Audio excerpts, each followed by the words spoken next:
Hey everybody, welcome back to the channel. Doing a little video today for a popularity contest on YouTube. If you guys haven't checked out his page yet, you guys better go look him up. He's got a badass little Herbie down there in California, man, driving that sucker every day. So anyways, he's riding static on his, and on mine, as most of you guys know, the sucker's sitting on bags. You know, some people say bags are for bitches, but I'll be a bitch any day of the week, you know what I mean? Anyways, it's nice having it, being able to park it or drive it low and be able to raise it back up when you're driving regular, so you don't wear out your tires or your bearings, but or as much, I should say. But anyways, the video today is going to be just going over my 66 and what I've done with it as far as the suspension goes. I've had this car for a little over 11 years now, and it's seen many different forms of itself, and it's been static suspension most of its life, I would say, and it's had a few different engines in it, and always had this paint on there. I did repaint the quarter panel back here from the chrome down. You can probably see, and this car is pretty dirty, but you can see how smooth the paint is there compared to the door. Yikes. Bunch of like little bubbles in the paint. I'm assuming it's dust underneath the paint maybe, but yeah, that turned out pretty nice. Not bad for a rookie. Got a nice little dent in the chrome there, but the bottom of the quarter panel right down here, it had a huge, oh, look at that dirt, nasty. It had a huge, well, it wasn't that huge until I started poking at it. Rust bubble down there, and of course I started poking at it, and it made it worse, and I couldn't just leave it, so I started cutting back the rust, and I ended up just cutting basically right about here, maybe, all the way across. And didn't do too bad of a job blending that sucker in. First time doing any of that kind of work. But yeah, other than that, the paint is all the same. I added the rag top on the car. I ended up using good old Google Translate and ordered this out of Brazil. And you can get these tops now through Legacy rag tops, I believe, but I have a build thread or a post, whatever you want to call it, on the Samba. I was one of the first to pick these up from Brazil and actually put one in. But it's an awesome top. I'll open it up while I was sitting here bullshitting. The handle's really nice. I have one of those. Who the heck makes it? It's the rag top that looks like a toupee. It's the other one that Legacy sells. Anyways, it had like a knob here that you'd have to tighten, and a knob here you'd have to tighten, and a ghetto wing nut. I mean, this sucker's solid. I've never had an original rag top, but this thing's bad to the bone.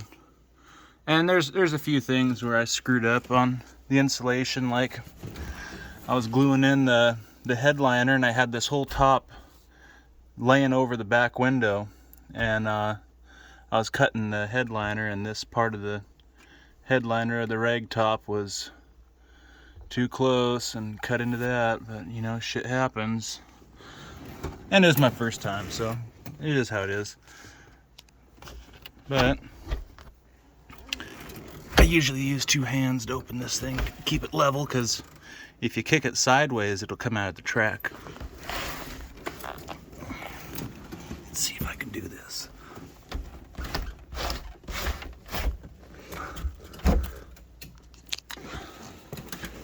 Now this thing is a longer opening than stock. But yeah, that's a sunroof if I ever seen one.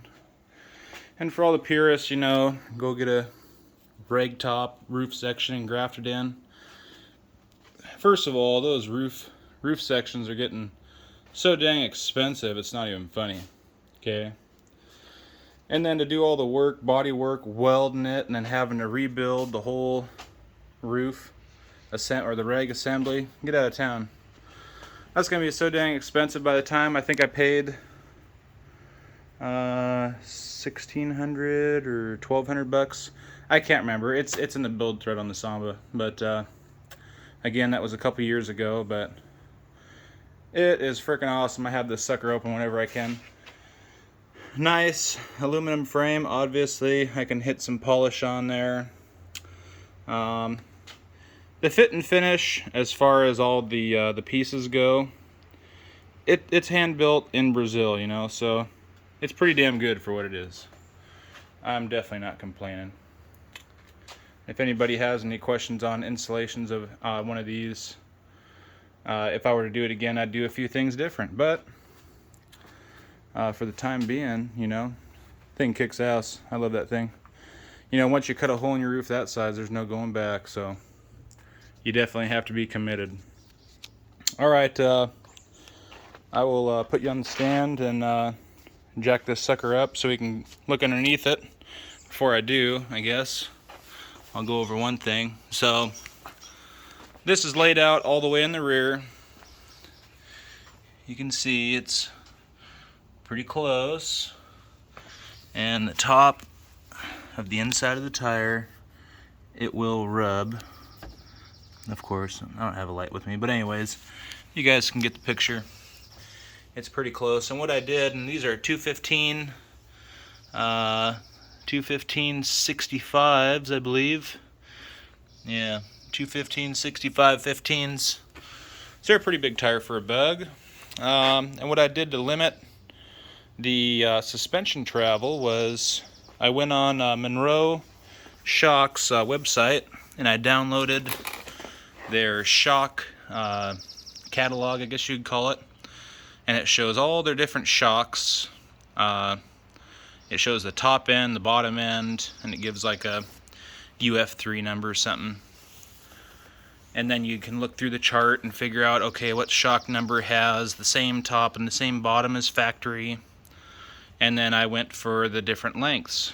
So I bought these shocks that were just short enough to limit my travel to where if a bag were to break or a line were to break, that tire wouldn't come up and hit the fender or drop the motor on the ground, or, you know, so it's kind of a safety. I've had people, you know, comment, all that work and it won't even lay frame. Well, no, it won't lay frame. That's how I designed it. So anyways, let me put you guys on the stand real quick and turn you back on here in just a second.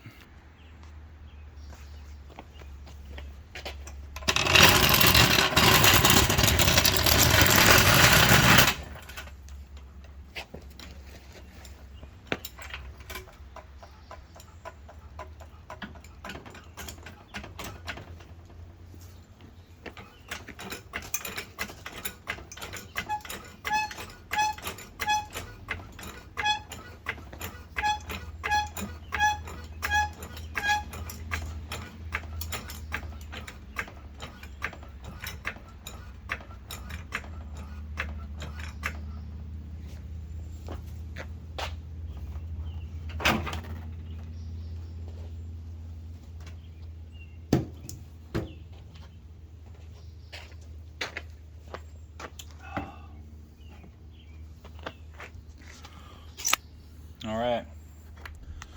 Excuse me. Take a little refreshment there. Anyhow, what I did with this was, and this whole car, backtrack a little bit. I built this car over the years, and whenever I can get a good deal on something, or if I save up for a part or whatever, I buy and get parts and have them sitting all off on the side. Like I had these CB Performance disc brakes for 4 or 5 years before I even put them on the car. Just waiting for that step in the build. But I've ran solid motor mounts in this for 4 or 5 years, and I was always thinking to myself, like, these things don't have that many horsepower from factory, and they were always pretty stock that I had in this. So why not get all the horsepower to the wheels? Well, that thing rattled this whole damn car loose, so I'm driving along, it's got rattles and stuff. But anyways, I used that solid transmission mount, and then I bent some steel.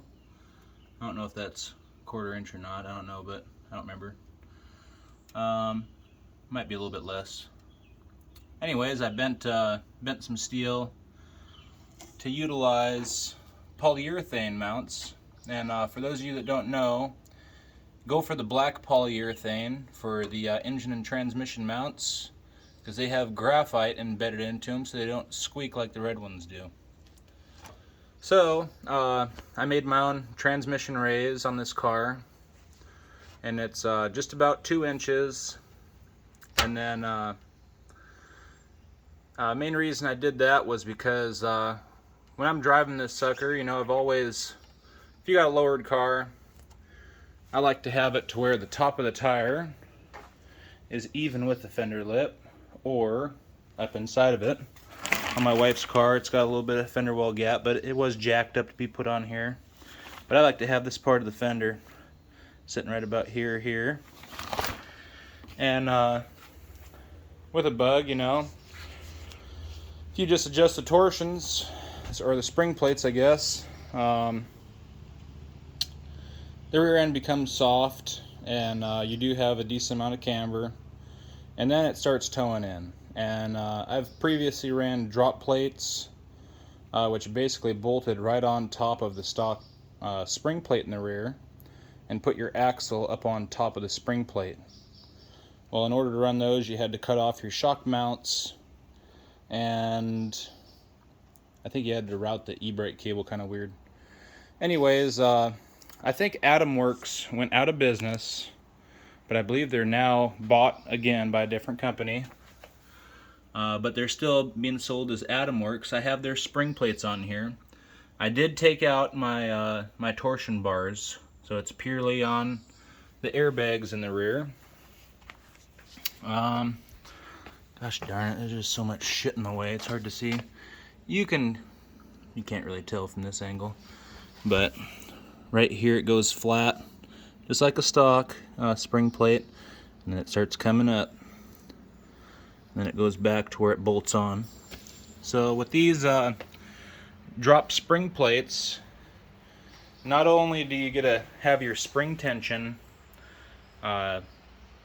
improve when you lower it, but it also moves your wheel back to a correct setting, so you have less toe in, which is if you've experienced, which I'm sure a lot of people have with a lowered bug, they can get a little squirrely, especially if you got power or you're going fast or in the rain. Anyways, the drop spring plates, they really help with that, so I highly advise that for anybody. Even if you're lowering your car, you're not going air ride, it just helps things out. So the trans raise, yeah, I basically just made my own, and the front nose cone mount,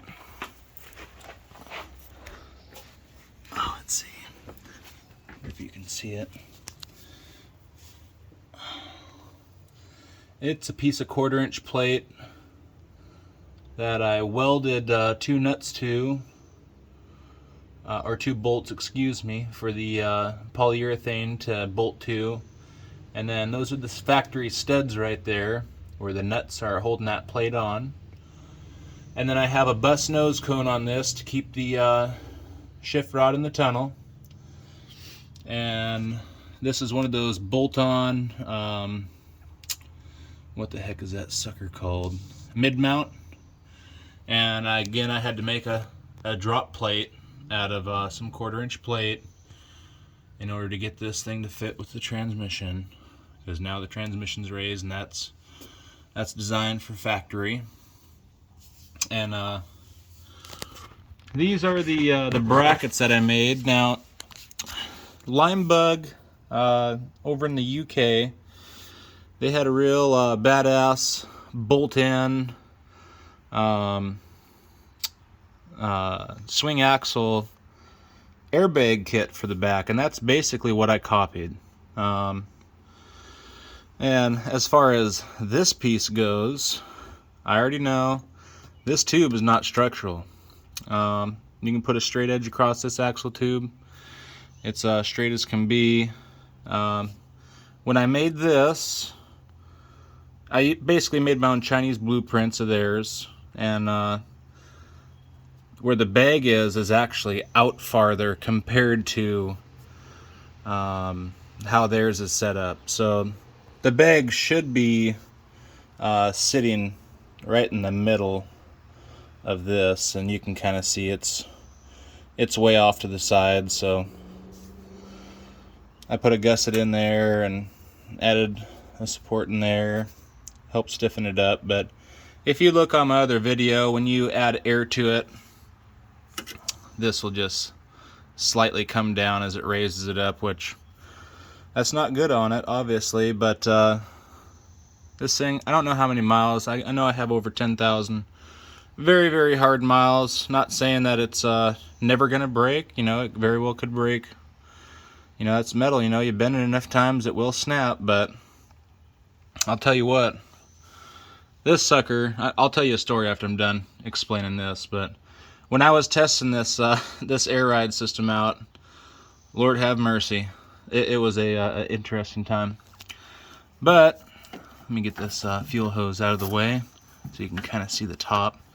And this, I got all the steel for free from a buddy of mine, all 1/4-inch plate. The only steel that I bought was this tubing here, and then the upper tubing back here. So Limebug, they have a newer style, like a cantilever style air ride, which is pretty badass. But this was their old style. So basically this doubles as a Kafer bar. It triangulates all this, goes through the top shock mounts. I made a little bracket up there. Let's see if I can get a little closer. And then, so that goes to the top shock mount. Then I bought all these clevis joints off of eBay. So like this side has reverse thread and standard thread, and then again these brackets, you know, just made out of 1/4-inch plate and just bent, and some pretty decent hardware from the hardware store. And yeah, so it works as a Kafer bar, so it triangulates all the upper frame horns, and then comes down to the motor plate, or the motor mount plate, I guess, and helps stiffen everything up. But yeah, so far so good. And these are Slam Specialty bags. And a buddy of mine who did air ride, I was asking him because I had never done it before, and I said, hey, what kind of bags should I run? And he said, well, I don't know what weight capacity you should run, but I like the Slam Specialties, he said, because they got like a 30% thicker sidewall and an internal bump stop. So I was like, oh man, that sounds great. So I ended up going with those guys. I think they were like $100 a piece. And when I was setting this up, I contacted Limebug and I said, hey, what size bags are you guys run? They said 2,500 pounds. That's what I bought for the back. And when I set this up, again, it was my first time honestly doing any of this fabrication work or doing air ride suspension. And all this stuff was welded with oxyacetylene, by the way. That's all I had. I do have a wire feed now, but all I had was oxyacetylene, and that's what I'm most proficient at. So it ain't perfect, but guess what? It's been holding strong ever since. Anyways, I'm no pro welder. Don't claim to be. I just trust myself. So, anyways, where was I getting at with that? Oh yeah, so they said 2,500 pound bags. That's what I put on here. And yeah, when I test drove this thing, I found a school by my old house, and it had like 5 or 6 speed bumps in this sucker, and they were the big speed tables. And I was going over them forward and reverse and at angles and stuff. I get out, check the car, everything was looking good. And I went to go leave, and I didn't see that last speed bump. And that front end hit. I was doing a good 15 to 20 at least. Front end hit the speed bump. The front end got air. And then all of a sudden the back end hit. And when I say it hit, that sucker hit hard on that speed bump. And it hit hard enough to just slam that front end back down the ground pretty fast. And needless to say, that surprised the hell out of me. So I got out of the car, looked underneath it. Everything was looking good, and I figured, you know what, if it's going to bend, it'll bend off of that hit. And it didn't, so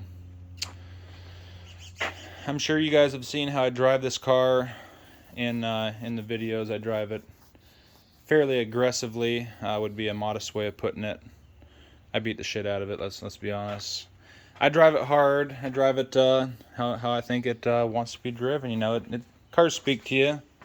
If it's hurting, you know, you don't drive it that hard. But if you like taking your car to the limit, you know, have some fun. So I've always liked doing burnouts and speed shifting, and you know, now I got the stroker to do it a little bit more proficiently than with a 1600. But that's why I got the Pro Street Trans. You know, I blew up blew the spider gears out of 2 different trans axles with the same size tire, and after doing burnouts, and that's me not knowing to preload the transmission back in the day when I was younger.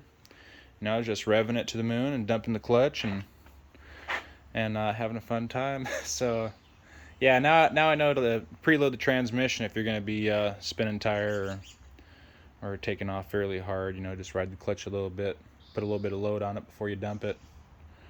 But yeah, I went with the through right gearbox out of California. It's a freeway flyer with a 0.82 fourth and welded 3rd and 4th and whatever else he puts in there. It's been a good trans. I did have a couple fulcrum plates, I believe they're called, go bad, and I've replaced the axle bearings on it a few times. I've put sealed bearings in. I actually had an axle bearing explode when I went to a car show over in Leavenworth a few years back, and I was kind of there stranded. Luckily my wife had her bug, and I drove her bug back and got our trusty Tahoe and the car trailer and towed this sucker back. But yeah, so far the air ride's been doing excellent. You know, I cornered this car really hard. I launch with it hard. I basically drive it like it's a race car, but it's got racing stripes, so it's kind of meant to be. But anyways, yeah, so that's all homemade, and in the long run, I would have been time ahead buying the Lime Bug bolt-in air ride kit, but I wouldn't have learned what I learned about fabricating, and I wouldn't be able to do the stuff I am today if I wasn't doing that, or if I didn't do that myself. So sometimes it's cheaper to buy it, but you can't really pay for experience. And there you can see where the tire rubs a little bit. I wouldn't really say that it's wearing down the corner much, if any, but it's all right. I don't drive it all the way aired out. And the fronts, I'm running the. Let me lower this jack down real quick so it's not nose down so hard.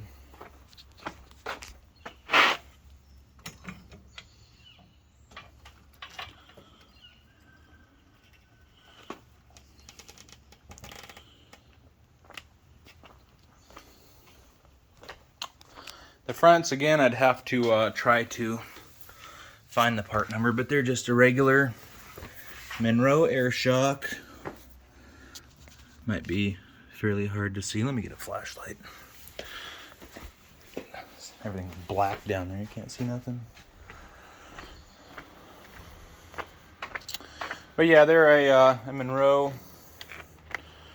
air shock in the front. Pretty standard on Volkswagen Bugs. And this front beam is 4-inch narrowed. A guy down in Tacoma builds these, and I have the adjusters out. But it's a scratch built beam. But those air shocks have been on here for, man, I bet you 7 years now, no problems. I ran all 3/8 DOT line, and that's a nice little adapter to run the quick change with the 3/8. Again, I'd have to look it up, but they work pretty damn well. This beam I did, it had polyurethane bushings in it, and I didn't know you weren't supposed to use wheel bearing grease, and I did, and it made the rubber melt, or the polyurethane melt. So when I went through and put new ball joints in, I went with Delrin bushings for the control arms. But yeah, that's pretty much the setup as far as the suspension goes. It does have drop spindles with the CB Wide 5 disc brakes. And another hint for anybody doing disc brakes, I was trying to bleed this sucker, and it was not wanting to bleed. The pedal was going down the floor. Called up CB, and they're like, oh, you got to add a 5-pound residual valve to the rear because the rear calipers sit higher than the master cylinder. I go, okay, that makes sense. Keep brake fluid and brake pressure at the calipers so it doesn't bleed back. Well, what it was, and of course I'm sitting there, and I was putting this car together for my wedding. I had the whole thing torn apart. Had big plans, have the air ride done, have my stroker done, blah blah blah. And it had a trans raise the day of my wedding. I actually got it together the week before my wedding day, which was a miracle, but it was static ride height, and of course I had the disc brakes and the new trans and the trans raise, and I was having such a hard time bleeding the brakes, and I was like, I don't get it. So I'm sitting there staring at this sucker. You can see where the caliper's at. The bleeder is like down over here, coming off to the side, maybe. I don't know if you can see. Well, anyways, that's where it is. So I'm like, well, the whole top section of it is gonna have big air pockets. So I unbolted the caliper, rotated it up on the drum, bled it up there, and then everything was fine. So I don't know if CB's changed their instructions or not, but I called them up and was like, hey, you guys need to add this to your instructions, because I was fighting with this sucker for days, just scratching my head. But yeah, and then so you may have noticed how I can have the whole back section removed off the back of my car. Got some 1/4-inch plates again. And then the whole thing's held on with the fender bolts, 2 big bolts, and the 1/4-inch plate.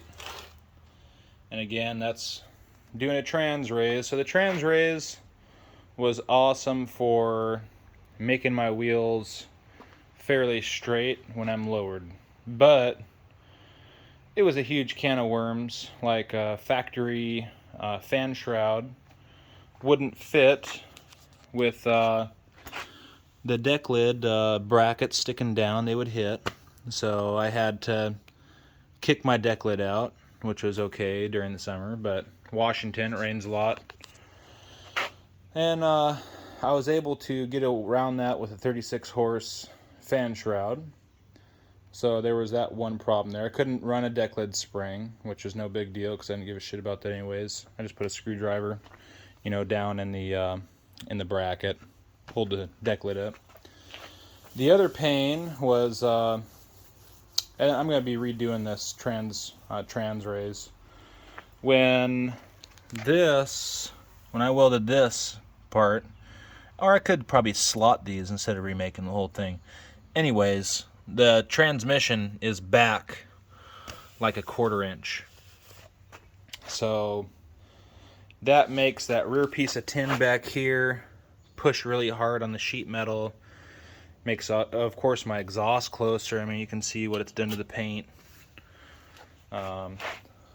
And to get the engine in and out before without this sucker cut off, I had to remove the 2 lower bill housing studs. So I'd have to unbolt the motor, bring it out, get a needle nose plier in there, twist the suckers out, and then I had to take off the alternator pulley and basically remove half the stuff off the top of the motor, and it was just a huge pain. I'm like, no way am I doing that ever again. So got out the grinder with the cutoff wheel and cut that son of a gun right off. So, and you know how I look at it, this is a experimental car. I've done a lot of experimenting with this, tried different things, and shit, they made so many of them in 1966 anyways, and the car is far from original, so big whoop-de-doo. You don't like it, I'll buy your own bug. But yeah, so it's got 3/8 line for the air ride. And as far as the controls go, I bought a deal off of eBay through AirMax, and it came with this controller here, at Avs Controller, and this it has like a relay box I have behind my center console. I'd say half the time it works. There's like some of the buttons going down doesn't work. You can hear it clicking there, and you can hear the relay click, but sometimes it won't drop. So I might have to pull that relay box apart and see if there's any burnt solders, but basically I just have a switch that's off a relay to turn on the compressors, and I'm running dual 480, I'm wanting to say. It's been a few years since I built it, so forgive my memory. And it is quite the mess down here with different wires and hoses, a lot of shit to look at, but yeah, AirMax 480 compressors. And a buddy of mine, he helped me do some fiberglass for the first time, and we had made a cover that went around, and it covered all the airlines. And it actually looked pretty sweet, and I've always been a Chevrolet guy. I always wanted a V8 and a bug, so I set up my air compressors and valves to look like a V8 engine as best as I could. But yeah, that setup that I bought through AirMax or Airbag It or whatever the hell it was on eBay came with the 5-gallon tank, the valves, the dual compressors, and while we're bullshitting, I got twin turbos on that exhaust port, you see. We ain't messing around. But anyways, yeah, those compressors kick ass. They have been zero problems. A little close to the hood, I've had to shave this part of the head down, and yeah, it's worn through. But so far the compressor, you know, I put air traps in, and then I have this here, a quick change to where I can hook a hose up to that on the drain section of the tank. So if I need to air someone's tire or whatever, which I've never had to do, but I have the option. I got a little hose in the back of the car. But yeah, those compressors have been no problem whatsoever for the last few years. I don't drive the car every day like I used to, but nevertheless, no problem. That was my solution to heat. I originally was trying to use heater boxes with this thing, and when I made the air ride brackets, I did not have the engine in, I didn't have the heater boxes in, and totally forgot about that. I actually used to have an auto stick starter in this, which is a high torque, and I had to put a regular starter in, and it's close. Like there's maybe a half an inch in between the back of the starter and that upper part of the Kafer bar or upper air ride bracket bar, whatever you want to call it. So I had a BN4 gas heater out of a bus in the front of this, and it just teed off the gas tank, and that worked pretty good. But the seals, or not the seals, the diaphragms and the fuel pump and the fuel pressure regulator were getting pretty hard, because I mean they're 40-50 years old, and sometimes, you know, you'd fire it up first hit of the season and it'd just billow out black smoke, just dumping way too much fuel in. So I'd have to take the diaphragms apart and bend them back and forth, and it'd be crunching, and put it back together, and it would work. But anyways, I got this. This is supposed to be a 8,000 BTU or 8 kilowatt, whatever the hell, diesel heater from China. You can get these things on eBay, Amazon. 4 outlet. It goes up. There's one tube goes to the defrost. One tube goes down to the floor. And then this is just hot tub tubing, which is what I ran before with the diesel heater, or with the BN4. But yeah, this sucker, it puts out the heat. And this is a old gas tank off of like a old Briggs & Stratton. It's like a gallon or something. But painted that the same color as the tin on the stroker. But yeah, that fan kicks ass. So that's about it for the suspension. I guess if you have any questions, go ahead and message me and let me know. But this car is going to be down, I would say, probably for the rest of the summer.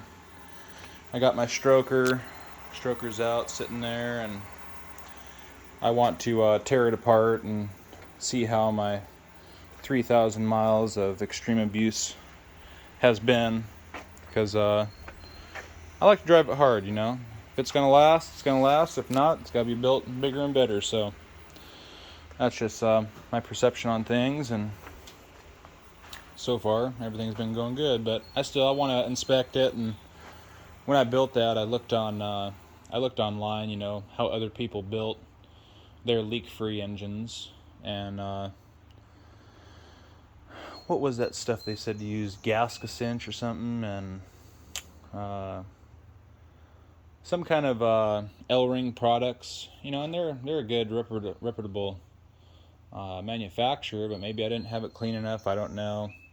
When I built my aunt's engine, I went back to the roots, because let me tell you, this stroker's leaked since day one, and it was a good learning experience building that engine. But you know, again, I'm no pro. I'm still learning. Got a lot to learn, but I do all right for what I am. But anyways, that motor's leaked since day one. And when I did my aunt's motor, I did the old school. I used Indian head gasket shellac on the case halves. I did do something new on underneath the cylinders. I used oh gosh darn it, what is the name of that stuff? It's like the Yama Bond or Honda Bond. It's called 3 Bond. Basically the same stuff. And the 3 Bond, man, that stuff kicks ass. Everybody says it works really well, so that's what I used. I used that, the 3 Bond, Indian head gasket shellac on the case halves, and then I used ultra black on the valve cover gaskets. But everywhere else that needed sealant was the 3 Bond, and man, that motor is probably the best motor I've done so far as leaking and running well right off the bat. So I'll be doing the same to the stroker. But got some pretty good things coming up here pretty soon. Got my firstborn gonna be here in 8 days, so very exciting. So I'll be spending a lot of time with my wife and with my new baby boy coming up, and as far as car stuff goes, the next couple days, another new member of the family should be coming here, and I'll have to do a video on that before my boy is born. A long time coming, you know, getting this other car, getting it from a family, and very important. Anyways, that's for another video. This video is already getting pretty long, but this summer we're gonna get some more miles on my wife's bug, and then do a little bit of work on the chop top Volksrad and drive that around. But anyways, I appreciate all you guys watching and following along and subscribing, and thanks again. And Bond Mr. Popularity Contest, you're the man. You're out there dailying your bug out in the heat of California, keeping up with all those crazy bastards on the freeway. You're doing your thing though, man, you know. So keep it going. If you got any questions, go ahead and let me know. And everybody go check out Popularity Contest, man. He's got Instagram and YouTube that I know of, and he does all sorts of cool stuff, you know, does skits and does car vlogs and all that stuff. So go ahead and go check him out. Anyhow, you guys, we'll catch you guys on the flip side. Thanks for watching. Thanks for subbing. You guys have a good one. All right, bye-bye.